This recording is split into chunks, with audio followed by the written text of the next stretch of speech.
Olá, bom dia, boa tarde, boa noite. Vamos dar continuidade ao Catecismo Comentado, falando ainda sobre Maria, parte 2. Então, Jesus e Maria são a superação até mesmo de Adão e Eva antes do pecado, na justiça original. Importante mencionar, 1 Pedro 2,23, a nós é reservado um novo céu. 1 Coríntios 2,9, que os olhos não viram, está reservado para nós. E Romanos 5,20, onde abundou o pecado, superabundou a graça. E ainda, São Tomás de Aquino. Nada obsta a que a natureza humana tenha sido destinada a um fim mais elevado após o pecado, como está lá no nosso Catecismo 412. Então, é preciso também explicar as condições em que Maria e Jesus se dispuseram neste mundo para compreender a grandeza do valor de Nossa Senhora. Adão e Eva, no estado de santidade e de justiça originais, antes do pecado, eram seres incorruptíveis, imagem e semelhança de Deus. Gênesis 1, 26. E por isso possuíam pleno conhecimento de si, pois só tinham o conhecimento do bem. Gênesis 3, 4 a 5. Já que a árvore da vida, Gênesis 2, 9, equivalia à integridade e ordenação do bem. Só haver bem numa pessoa significa dizer que nela há existência plena, vida em abundância. João 10, 10. E antes do ser humano possuir poder de dominar as coisas do mundo, como está lá em Gênesis 1, 26, havia nele o domínio de si. Ele estava livre da tríplice concupiscência. 1 João 2,16. Livre dos prazeres dos sentidos, o prazer, a ideia em Gênesis 2, 25, pois eles estavam nus, mas não sentiam vergonha. Livres da ambição dos bens terrenos, o possuir, ideia em Gênesis 2, 15, no sentido de guardar e cultivar o jardim do Éden, em vez de ser o dono. E livres da afirmação de si, o poder, ideia em Gênesis 2, 16, 17 e Gênesis 2, 24. Seguir as regras de Deus, não comer da árvore de conhecer o bem e o mal e manter uma só carne entre o homem e a mulher. Ademais, Adão e Eva na justiça original estavam submetidos a um ambiente incorruptível, submetidos a um espaço e tempo livres do mal, na ideia do jardim do Éden, com todo tipo de árvores formosas e boas, Gênesis 2, 8 a 9, na concepção de que tudo criado era bom, Gênesis 1, 25 e Gênesis 1, 31, e na figura dos seguintes verbos temporais: dominar, crescer, multiplicar, submeter a terra, guardar, cultivar, etc. Gênesis 1, 26, Gênesis 1, 28, Gênesis 2, 15. Esse ambiente todo favorecia o contato próximo com Deus, uma intimidade divina, uma participação na vida divina. O ser humano era irradiado por esta graça, na figura dos diálogos em Gênesis 2, 16 e Gênesis 2, 23. O Deus ilimitado conversava com a sua criatura. Adão e Eva, então, conheciam o máximo que não se esgota, Deus. Em palavras simples, qualquer dúvida poderia conversar com ele. Estavam, portanto, nas ocasiões do novo de Deus, no espaço e tempo incorruptíveis, mas passíveis ao livre-arbítrio para sair dessa condição, de si e do ambiente. E Adão e Eva, na justiça original, estavam condicionados à imortalidade, Sabedorias 2, 23 a 24 e Gênesis 2, 17, e livres do sofrimento, consequência do pecado, Gênesis 3, 16 a 19. O sofrimento é consequência do pecado. Santo Agostinho explica, no livro dos Bens do Matrimônio, que possivelmente Deus transformaria os corpos mortais obedientes em imortais, não pela morte trágica, como se fosse uma espécie de passagem não trágica, momento em que os seres humanos incorruptíveis, à época, submetidos a um ambiente incorruptível e condicionados à imortalidade, fariam uma passagem não trágica a uma vida eterna, gozariam do primeiro céu, com corpos gloriosos, sem um necessário condicionamento próprio ao espaço e tempo, numa profunda intimidade com Deus, o máximo que não se esgota, o eterno novo, em vez das ocasiões do novo, espaço e tempo. Isso é um símbolo da árvore da vida, Gênesis 2, 9 e Gênesis 3, 22. Agora vamos falar de Adão e Eva fora do estado de santidade e de justiça originais, após o pecado. Eram seres corruptíveis, passíveis, inclinados, sujeitos ao pecado, desconhecendo em vários aspectos a si mesmos. Alguns exemplos: perda da pureza e da responsabilização pessoal, lá em Gênesis 3:7, Gênesis 3:12, Gênesis 3:13. Pois o advento do mal no humano trouxe consigo a ausência do bem, ou seja, a ausência da vida, Gênesis 2:9, a árvore da vida, a ausência da existência. O pecado faz nos desconhecermos. Daí a ideia da concupiscência, que invade o ser humano, com a oferta do fruto da árvore proibida, em Gênesis 3:6. A tentação do apetite, do prazer, da delícia de ver, possuir e do desejável pseudo-discernimento, poder. Paulo relata o fato atual de nos conhecermos imperfeitamente em 1 Coríntios 13:12.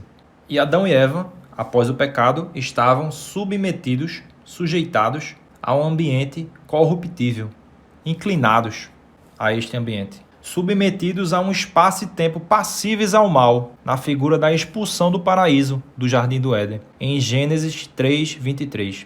E isso, por culpa da criatura, trouxe consigo distanciamento para com o Criador imortal, esfriando o contato com Deus. O contato que existia na justiça original. Gênesis 2:16 e Gênesis 2:23. Ao pecar, o contato com Deus se desvirtuou no esconder-se e no medo. Gênesis 3:8 e Gênesis 3:10. A obscuridade, nesse atual enigmático contato com Deus, também é relatada em 1 Coríntios 13:12, 1 João 3:2 e João 3:8. Vemos de maneira obscura, e do Espírito escutamos o ruído, mas não sabemos de onde vem nem para onde vai. Adão e Eva, após o pecado, estavam condicionados à mortalidade. Dessa forma, o ser humano passou a sujeitar-se à morte física, trágica, Gênesis 3:19, por causa da corruptibilidade, ou seja, pela ausência do bem e pela ausência da existência. E se essa ausência da existência, ou seja, se o pecado dominar o ser humano, haverá a segunda morte, não destinada aos vencedores em Cristo, a morte espiritual e definitiva. Romanos 6:12-23, Apocalipse 2:11 e Hebreus 2:14. Aos mortos antes de Cristo, também foi dada essa salvação, pois Jesus entregou seu Espírito ao Pai. Lucas 23:46. Pregando em espírito a boa nova na mansão dos mortos. 1 Pedro 3:18-20. 1 Pedro 4:6 e Hebreus 13:20. E então a todos foi concedida a possibilidade do novo céu, inicialmente em espírito, na figura do bom ladrão, em Lucas 23:43, do pobre Lázaro, em Lucas 16:19-31, e dos violentos que se apoderam no céu desde os tempos de João Batista, em Mateus 11:12. E posteriormente em corpos gloriosos, 1 Coríntios 15:44, Filipenses 3:21, Romanos 8:11. Muitos dos justos, santos, inclusive, que precederam a Cristo, ressuscitaram com ele e apareceram na cidade santa.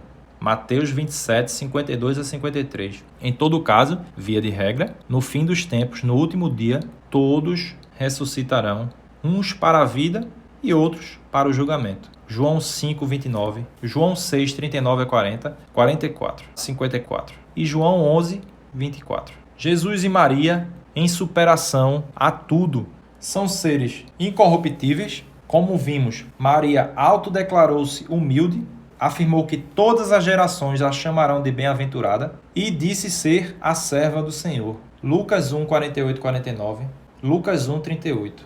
Da mesma forma, Jesus possui total conhecimento de si. Exemplo, eu sou o caminho, a verdade e a vida. João 14:6. Jesus e Maria estavam submetidos a um ambiente corruptível, mas não inclinados, sujeitados a ele. Submetidos sim a um espaço e tempo passíveis ao mal. Por ocasião do pecado no mundo, Jesus e Maria também sofreram muitas das consequências do mal. Deus quis se submeter a essa condição do homem, inserido neste mundo pecaminoso. Aquele que não conhecera o pecado, Deus o fez pecado por causa de nós. 2 Coríntios 5:21. Ele nasceu e cresceu neste mundo. Lucas 2:11 e 52. Chorou por lamento e sofrimento. Lucas 19, 41 e João 11, 35. Foi semelhante à nossa condição. Hebreus 2, 17. Combateu as concupiscências, sendo tentado no deserto, e venceu, obviamente. Lucas 4, 1 a 13. E teve agonia, angústia, que o fez suar sangue antes de sua paixão. Lucas 22, 44. Deus poderia ter salvo a humanidade de qualquer outra forma, mas optou conservar, majoritariamente, o livre-arbítrio do homem. Por respeito, que é decorrência do amor. Deus, em grande parte, preservou a história da humanidade em suas decisões. E no ambiente escolhido pelo homem, foi gerado, encarnado. Em Filipenses 2, 6 a 7, diz: Ele, estando na forma de Deus, não usou de seu direito de ser tratado como um Deus, mas se despojou, tomando a forma de escravo, tornando-se semelhante aos homens e reconhecido em seu aspecto como um homem. Ora, Jesus, por total poder que possui, o chefe deste mundo não tem poder sobre Cristo. João 14:30. Poderia não ter se submetido a essa condição, mas assim quis, para participar da história do homem. E nesse local em que Cristo se inseriu, nessa perspectiva, o Pai era maior que ele. João 14:28. Ou seja, Cristo não perdeu seu poder, conservou, mas o guardou para a ressurreição, para trilhar a via do Adão, pecador, e nesse percurso conceder a nova estrada para o céu. Observe também que Jesus não abordou o povo e seus discípulos informando tudo o que iria acontecer. Ele respeitou o nosso espaço e tempo corruptíveis, nossa dificuldade de entender a Deus em nossa condição pecaminosa. E até hoje Deus continua se manifestando. Em modo semelhante, Maria, inserida neste mundo, guardava todo o desenrolar do crescimento de Jesus em seu íntimo, Lucas 2:51. Fugiu para o Egito para proteger Jesus, Mateus 2:13.